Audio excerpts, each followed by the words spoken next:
Retornamos a este sábado de consulta, así como lo prometido es deuda, doctora.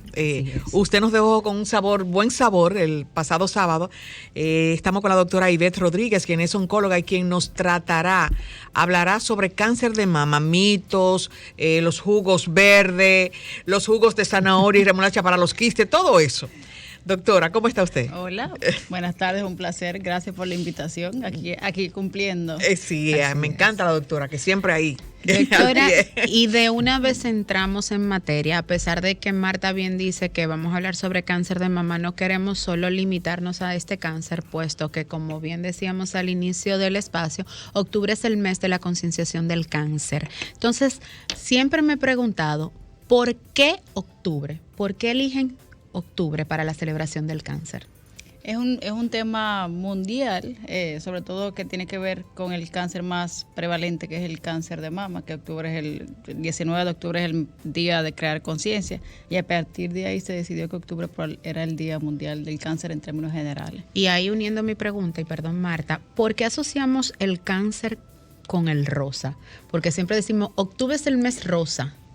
No, porque es el cáncer de la mujer. Entonces la mujer femenina, mira cómo yo vengo acá. Exacto. Se nos fue adelante. Es toda juvenil, femenina, fresca. Entonces el rosado es el color que nos crían desde niñas como el de niñas. Exactamente. Exacto. Doctora, con relación a esto, yo hablaba al principio en las miradas que el 35% de cánceres en la República Dominicana es cáncer de mama. Es decir, que hay un porcentaje alto.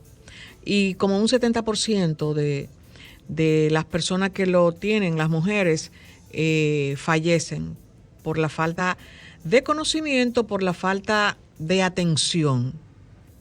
Mira, yo creo que el porcentaje es más alto de cáncer de mama. Definitivamente, probablemente esa estadística sea más antigua. Actualmente el cáncer de mama es la primera causa. La primera causa de muerte en la República Dominicana. Primera causa de cáncer. De cáncer. Exacto. El de muerte en la República son los Dominicana. accidentes automovilísticos. Entonces el cáncer ocupa la segunda posición, de acuerdo a las estadísticas. De muerte sí, pero de incidencia es mama por encima de todos los demás cánceres. Pero en el caso del cáncer de mama prevenido a tiempo, doctora, hay estadísticas grandes de personas que erradicaron, que se curaron y que en un futuro, aunque estén en remisión, ese cáncer no les repercute en otro órgano. Mire, hay una relación directa entre la etapa clínica. Cuando detectamos temprano, que por eso es que hacemos tanto énfasis en las campañas de mamografía, tenemos un mayor porcentaje, hasta un 95% de que ese paciente se cure y muera de otra cosa. Entonces estamos hablando de que mamografía salva vida porque te detectan la enfermedad temprano, tomas una conducta terapéutica temprana y oportuna y ya ese paciente no tiene recurrencia o reactivación de su enfermedad con todas las medidas que se realizan. Así que una paciente que se detecte temprano tiene muchas altas probabilidades de cura. A pesar de que no decimos mucho la palabra, pero sí hay un grupo de pacientes que se detectan temprano y tienen esa ventaja. En el caso de la República Dominicana, con relación al costo, los gastos y con relación a la medicación, la quimio, ¿cuál es la diferencia de la quimio y la radio? Porque hay personas que solamente le dan quimio. Sí. O hay otras que solamente le dan el radio. Sí. ¿Cuál es la diferencia? La conducta terapéutica tiene que ver con el estadio de la enfermedad, que tiene que ver con el tamaño. Tumores más grandes, con ganglios axilares comprometidos, probablemente van a llevar un tratamiento un poquito más agresivo, que incluya quimioterapia y radioterapia. Una cosa importante que comentó era la parte de que los pacientes llegan muy tarde. Yo, por ejemplo, ayer me hice mi mamografía y fueron 20 minutos que duré. O sea, yo entiendo que es un método que salva vida, que está disponible, que es barato, que no involucra mucho procedimiento, que no es invasivo, y yo creo que insistir, promover la mamografía a partir de los 40 años en pacientes. Pero hay estadística ya que personas con menos edad...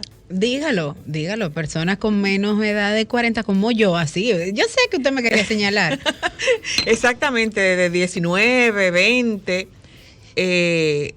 incluso hombres también, se le detecta cáncer de mama. El detalle es ese, que si en si hay en la familia hay un paciente con cáncer de mama, esa hermana no tiene que esperar a los 40 años para hacerse su mamografía. Debe de comenzar por lo menos a los 35, dependiendo de la edad en que fue diagnosticada esa hermana. Entonces, por eso vemos tanta diferencia entre una paciente que no tenga un familiar versus una paciente que tenga un familiar. También hay jovencitas que tienen nódulos que se llaman fibroadenomas. Entonces, esas jovencitas se detectan fibroadenomas, que son lesiones benignas, y deben de tener un seguimiento más cercano.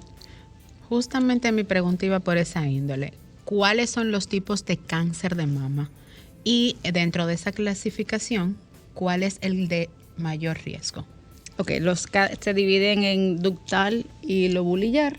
El ductal, que es el que tiene que ver con los ductos, es el más frecuente. En términos los ductos, sería bueno que me dijera. Los ductos serían como como las arterias, los conductos que llegan a la mama, serían a través de las axilas. Exacto, como las venas. No. Mamarias. Los ductos serían como la tubería. Okay. Ya. Okay. Que tiene que ver con la lactancia y con los conductos. Okay. Entonces, el carcinoma ductal es el más frecuente. Del cáncer de mama también hay una división que tiene que ver con la inmunohistoquímica, que es lo que los pacientes definen como hormonal positivo, hormonal negativo, triple negativo y HER2 sobreexpresado. Entonces, ¿qué es lo que condiciona esta información? Es el pronóstico y el tratamiento. Entonces, por eso es que hay pacientes que dicen, a mí me dieron pastillas, y otras dicen, no me dieron pastillas. Tiene que ver con el perfil de inmunohistoquímica, que si es triple negativo, que si es hormonosensible. Entonces, esa variante es la que condiciona qué tratamiento va a recibir el paciente. Usted hablaba con relación a las personas que le salen los quistes. ¿Qué incidencia hay entre una persona que siempre esté teniendo quistes, puede ser en las mamas o en otra parte del cuerpo, y se lo extraigan porque son de grasa? ¿Tiene alguna posibilidad o debe tener un cuidado especial? La femenina que tenga lesiones quísticas debe tener un seguimiento por lo menos cada 6 meses, a diferencia de una que no tenga, que pueda tener un control anual. ¿Por qué? Porque a veces vemos por imágenes muchos quistes, pero puede haber una lesión que cambie de morfología y hay que dar un seguimiento más cercano. Pero precisamente, escúchame, Denisa. Tranquila, que estamos en la consulta de Marta. No, precisamente casi siempre cuando la mujer va al ginecólogo, es el ginecólogo que envía a que se hagan la mamografía, sonografía de tiroides, todas estas cosas. Y a veces, cuando ven las indicaciones o los resultados de estos estudios, dicen, no es de importancia porque es chiquito, tanto milímetro de tamaño, y la paciente se lleva de su médico porque él dice que no trae peligro. Entonces, aunque el médico te haya dicho eso, tu ginecólogo te ha dicho este diagnóstico, tú deberías ir donde un oncólogo y llevarle esos resultados. Lo que pasa es que el oncólogo regularmente recibe ya cuando tiene un diagnóstico positivo. Entonces, el que debe dar el seguimiento antes porque un paciente que vaya a un oncólogo sin cáncer, eso genera mucha confusión. Correcto. Entonces, una paciente con un nódulo en seguimiento puede verlo un cirujano, oncólogo, puede verlo un mastólogo.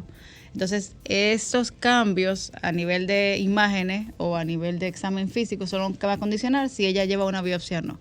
Y ya luego con la biopsia es que se refiere al oncólogo, porque como manejamos pacientes con cáncer, generaría mucha confusión que pacientes sin enfermedad, que no tengan un diagnóstico, no tengan un diagnóstico, vayan a la consulta, porque eso es mucha angustia. Doctora, siempre me he preguntado por qué específicamente esperar a los 40 para una mujer realizarse una mamografía, puesto que estamos en un país que, como ha avanzado la ciencia, así mismo han avanzado ciertos diagnósticos que anteriormente uno solo lo veía en pacientes con una equidad, pero que hoy en día ya están. Entonces, ¿cuál es el propósito del por qué se realiza una mamografía a los 40? Tiene que ver con la densidad de las mamas. O sea, hay un proceso de maduración, por decirlo así, de las mamas, que regularmente se alcanza a partir de los 35, 40 años. Ya hay recomendaciones que bajemos la indicación 35 a 40 por eso mismo, pero antes de los 35 la maduración, por decirlo así, de la mama no se ha logrado y por eso no se identifican las lesiones y las mamas se mantienen como muy densas y la mamografía no te va a identificar.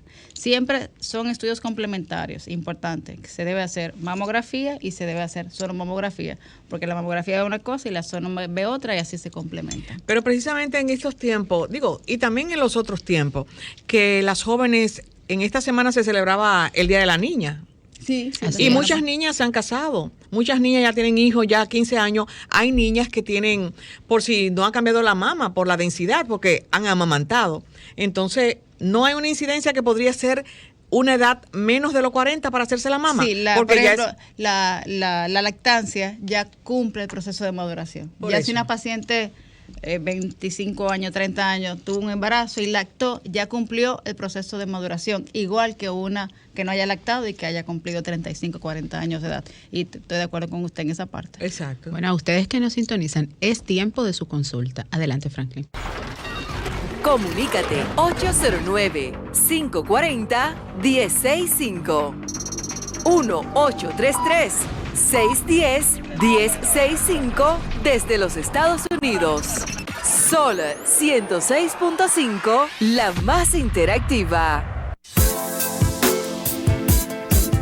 Retornamos con este interactivo sábado de consultas, recordándole que estamos con la doctora Ivette Rodríguez, quien es médico oncóloga. Tenemos un contacto. Así es, nuestros oyentes siempre están muy activos. Buenas tardes, ¿quién nos habla y desde dónde? Buenas tardes, Luisa, kilómetro de Pista Duarte, bendiciones para todas. Amén. Muchas igual gracias. Y felicidades por esta actividad de antes de ayer. No, las felicito, nos felicitamos, debió de haber sido más, pero algo es algo. Gracias, gracias. Doctora, yo tengo una pregunta a comentar. ¿Por qué? No sé, yo tengo 68 años. Yo le quiero preguntar algo. Uno ve tanto cáncer ahora. Yo vivo aquí en Utrecht y se ha detectado mucho cáncer, tumores cancerosos. Yo le pregunto, doctora, ¿sería que el COVID destrató esas cosas? En mi pregunta, como eso es algo como tan maligno que afecta a tantos órganos. Y le quiero preguntar respecto a los hombres. Yo tengo un hijo diabético y alguien me dijo que, sabe que siempre hay alguien que se cree médico, que la persona diabética era muy propensa a tener cáncer. Le escucho.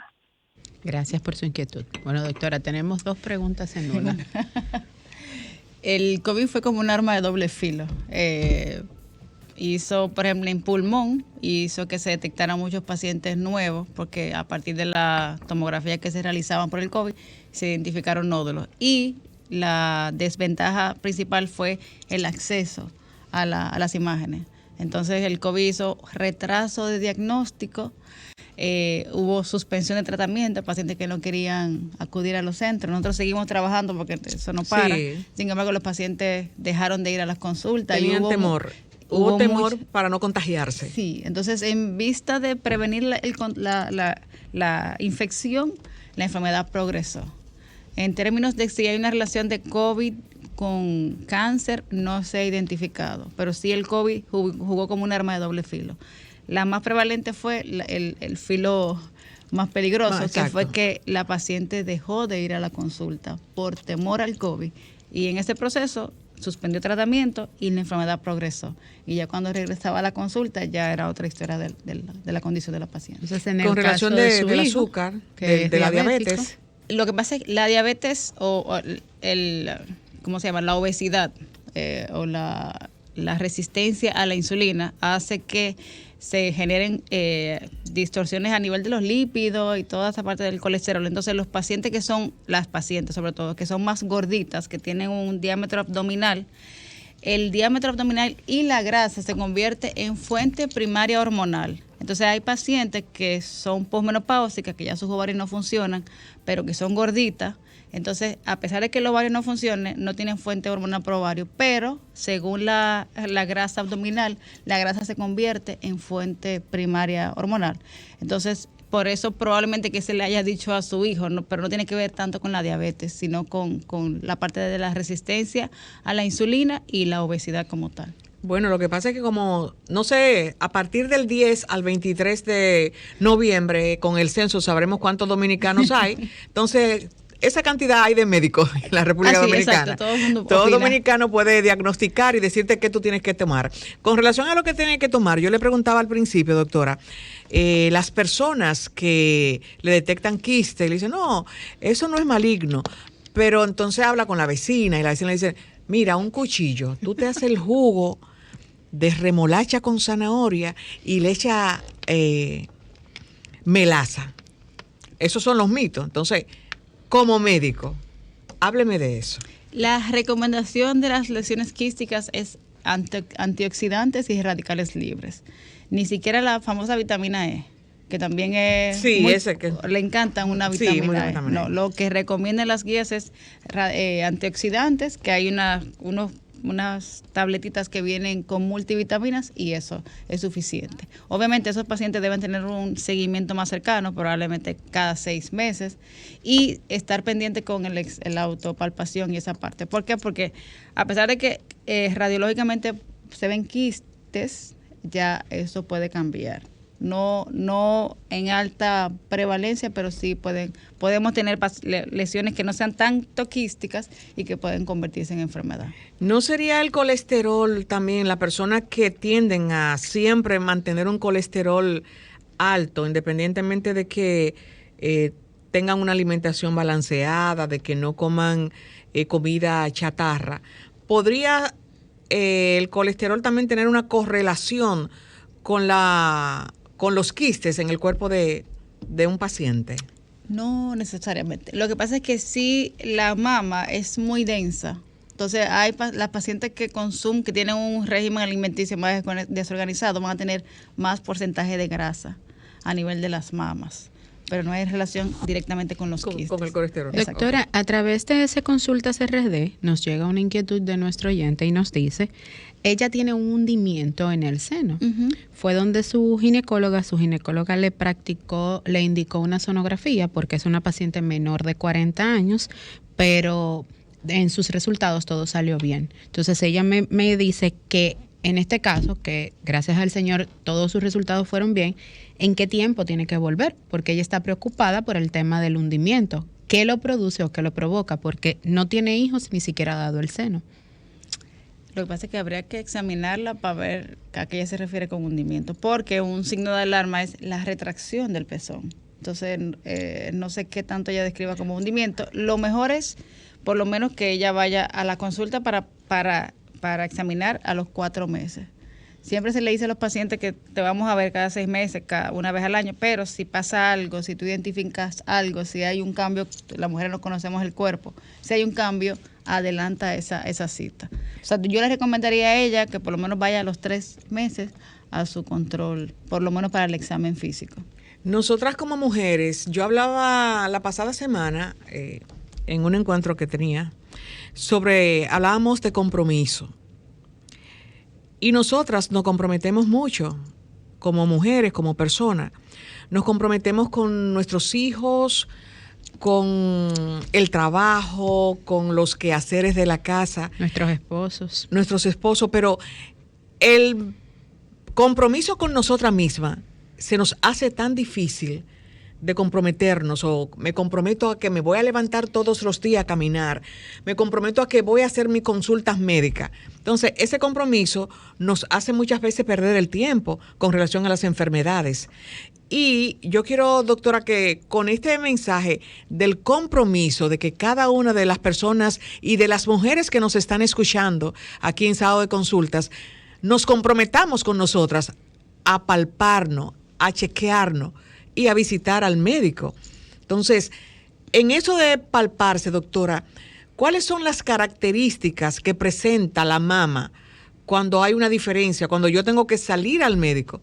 ¿Cómo yo veo mi mama? ¿Cómo yo me siento? Pero lo externo, ¿cómo se presenta una mama con un posible cáncer? Por ejemplo, la recomendación es que la paciente se pare frente al espejo. Primero vea que estén del mismo tamaño o más o menos simétrica, derechita, que suba el brazo derecho y comience de forma circular. Entonces, la idea es que la paciente va palpando de forma circular, casi siguiendo las manecillas del reloj. Datos de alarma, una piel que parece como celulitis, que es como piel de naranja, una mama que se sienta dura y la otra no, un engrosamiento, o sea, una piel rígida, fea, fuerte, y que la otra mama no tenga, una bolita que ella misma comienza a mover, el hundimiento del pezón, la retracción. También hay pacientes que comienzan a salir secreciones del pezón sin estar lactando ni estar cerca de esa etapa de su vida, y algún ganglio en la axila. Desafortunadamente, el problema de la palpación es que cuando ya palpamos, ya es una enfermedad un poquito más avanzada. Entonces, lo ideal es la mamografía, porque la mamografía me va a detectar sin yo identificarlo al examen físico. Entonces, no son sustitutivos en la palpación, claro, pero desafortunadamente todavía hay pacientes que llegan con lesiones grandes y uno se pregunta que por qué no acudieron. Es un asunto a veces hasta de temor, de vergüenza, de que tengo que cumplirle con el hijo, con el esposo, con el compromiso, exacto. Tengo que cumplir con todo el mundo y no me puedo enfermar. Entonces yo sé que hay algo mal, pero el miedo a que esa información se me revele y yo sea la persona ahora que dependa. Entonces eso genera mucha angustia. Pero en esa misma medida, si yo no estoy bien, mi entorno no puede estar bien. Entonces, correcto, si yo estoy enferma, todo mi círculo que se sostiene conmigo se va a derrumbar. Así entonces, lo ideal es nosotros estar bien para poder cuidar. Una mujer feliz va a tener un hijo feliz, una familia feliz. Doctora, al inicio de nuestro espacio, dentro de mi comentario de hoy, hablaba de la palabra compromiso. Y justamente nosotros sabemos el compromiso que ustedes como oncólogos tienen, pero me gustaría saber, ya en mi como profesional ya del arte de comunicar y que de los quienes nos escuchan, ¿cuál ha sido el reto más difícil al que usted como profesional de la oncología se ha tenido que enfrentar? Porque muchos dirán, ay, ella tiene que estar acostumbrada a tener que dar ese diagnóstico todos los días, pero a veces no hace un nudo en la garganta. No. La gente entiende que nosotros estamos trabajando con la muerte. Ajá. Y no, y hay gente pacientes jóvenes, por ejemplo, que tú lo conoces, o sea, ya un paciente, por ejemplo, hay alguno que me dice, doctora, y su hijo ya tiene 3 años, que vivieron mi embarazo, mi parto, entonces ya por más que uno quiera, lo pone parte de su familia. Exacto, entonces ya uno crea una empatía más allá, pues, aunque uno no lo quiera. Entonces ya cuando ese paciente fallece, uno también sufre un duelo, porque ese paciente tú lo viste 5 años. Tú ves una persona, yo veo pacientes más que mi papá y mi mamá que viven en Santiago, por ejemplo. Entonces ya ellos se convierten en parte de tu entorno, exacto. Entonces uno a veces se engancha mucho con ellos. Entonces no es tan fácil como parece. Y sobre todo esas pacientes jóvenes, y a veces que la paciente, el esposo la abandona, toda esa parte social, porque si fuera solamente la enfermedad fuera fácil, pero la parte social, económica, es como un sinnúmero de eventos que le pasa a ese individuo que hace que uno se conmueva más. Y precisamente, perdón, Denisa, que usted habla de esa parte económica, podría decirse a nivel de cómo habla el pueblo, ese tablazo también económico, pero claro, que le da un diagnóstico de cáncer a la familia.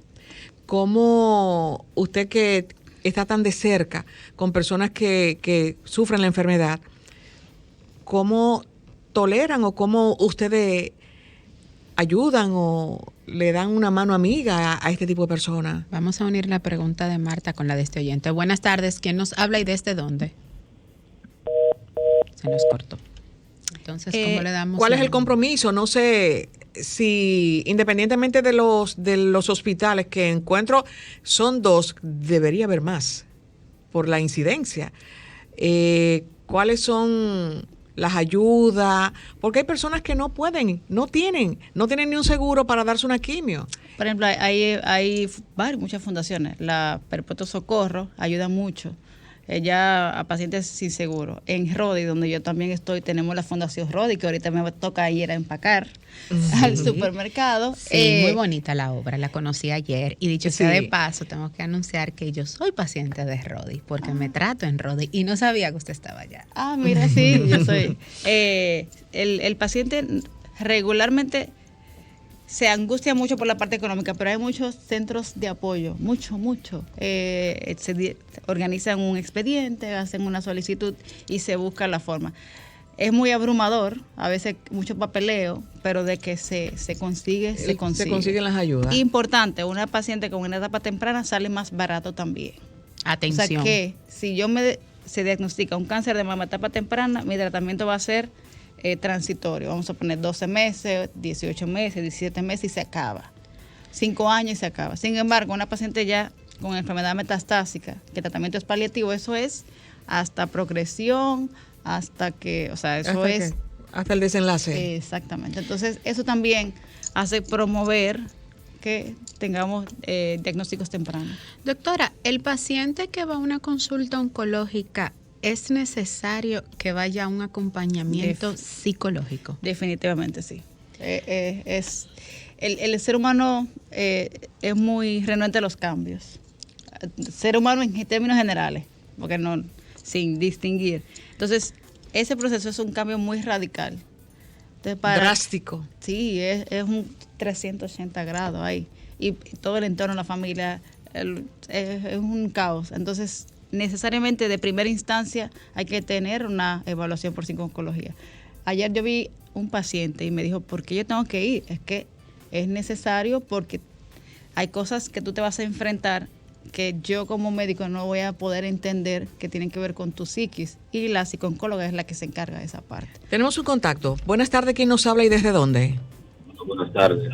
Adelante con su pregunta. Nosotros resaltamos el valor profesional y humano que transmite esa doctora. Felicidades, doctora, y muchos éxitos con sus pacientes. Gracias. Wow, gracias, Gracias, caballero. doctora. Gracias por la sintonía y por profesarle a la doctora lo que con vocación y con amor ella hace, de verdad que... El cáncer de mama, no sé cuáles que tienen una correlación. Cuando la paciente tiene cáncer de mama y tiene cáncer por cervicouterino, ¿cuál es la relación de estos cánceres? No, será cáncer de mama y cáncer de ovario. Cáncer de ovario. Que hay una mutación, que es la mutación del BRCA, que le predispone a que una paciente con cáncer de mama con BRCA mutado pueda tener cáncer de ovario, que pueda presentar una segunda neoplasia en el proceso de su enfermedad. Entonces, regularmente hay ciertos criterios para hacer detección de esa prueba o solicitar esa prueba, y esa paciente que sale positiva, hay una serie de parámetros que se utiliza para las familiares sanos, que es lo que yo decía por teléfono, y esa paciente también debe ser sometida a una salpingofarectomía bilateral, o sea, sacarle los ovarios por disminución de riesgo de cáncer de ovario, a pesar de que ya tenga cáncer de mama. Doctora, recientemente, aparte de lo que usted hablaba de empacar, que más adelante nos va a contar en qué consiste, ¿tendrán alguna jornada próximo en estos días para los pacientes que quieran irse a hacer su autoexamen de mamas? Sí, por ejemplo, en Rodi, al frente tenemos un centro de diagnóstico también, donde ya se están haciendo estudios diagnósticos. Hay otras instituciones que también están aprovechando este mes rosa. Sí, podemos ir a Rodi así independientemente, solamente hacernos la mamografía en este mes. Lo que pasa es que al frente de Rodi tenemos un centro de radiodiagnóstico. Entonces, la intención es promover estudios de imágenes para fines de detección temprana. Perfecto. Excelente. Entonces, ahora cuéntenos un poquito de en qué consiste lo de empacar. Que lo vi ayer en las redes, pero dije, no voy a anunciar nada hasta que tanto sea la doctora Ivette. Correcto. Nada, Rodi tiene una fundación sin fines de lucro que maneja la esposa del doctor Ramírez y un equipo, y hacemos en octubre, yo digo hacemos porque ya yo soy parte Claro, y nosotros también hacemos. Exacto. Claro. Entonces somos empacadores de esperanza. Entonces nos vamos ahí a la Sirena de la Churchill, eso fue ayer, me toca ir hoy, y empacamos ahí medio como nos sale. y las personas que contribuyen dan sus donaciones en una cajita y todo eso pasa a la fundación, que es una medida de ayuda a las pacientes que no tienen seguro o que no tienen Oye, una acción Atención loable. país. que vayan a la sirena de la Churchill. Por favor, como siempre digo, República Dominicana es el país de las causas sociales y hoy estaremos, porque nosotros vamos a pasar un ratito, estaremos empacando en la sirena de la Winston Churchill, y ahí todo lo que se done será para la Fundación Rodi, y con esto ayudaremos a todas esas personas que, como dijimos al inicio de nuestros comentarios, están esperando ese granito de esperanza y nosotros podemos aportarlo, porque a veces con lo muy poco que damos no se imaginan la ayuda tan grande que logramos. ¿Y a dónde llega esa ayuda? Sí, Así sí, es, sí. doctora, sus números de contacto, dónde labora, para que todos los que están en sintonía con nosotros puedan contactarle. Yo estoy en Rodi, a propósito de Primitiva, que llamó la semana Ah, pasada, sí. voy a la Primitiva. Romana, ya la conozco, Primitiva. Exacto. Voy a Primitiva, la doctora Ivette Rodríguez. claro. ¿En qué el centro ahí en La Romana? En Rodi. En Rodi también. La Romana los martes y en el INCAR. Yo soy la gerente del departamento de oncología del INCAR también. Ah, ya yo tengo a mi amiga ahí. Sí. Bueno, ¿y sus números de contacto, doctora? Llaman directo a Rodi. Ok. Ahorita le pasamos la información ahí y la información de las redes sociales también. A sus redes sociales, ¿cómo ustedes se aparecen en las redes sociales? Ella aparece doctora Ivette. Ivette Rodríguez _ oncóloga. Pueden seguirla ahí en las redes. Ay, muy fina, ella, muy fina. Pueden seguirla. Denise. A ustedes que nos sintonizan, mantengan aquí en el dial 106.5, porque en breve regresamos con más de este sábado. Pero de espérate, consultas. Franklin, antes de irnos, recuérdense que la doctora está en La Sirena esta Hoy. tarde Sí. de la Churchill. Vamos a Empacando. empacar con esperanza. Vamos para allá. Estás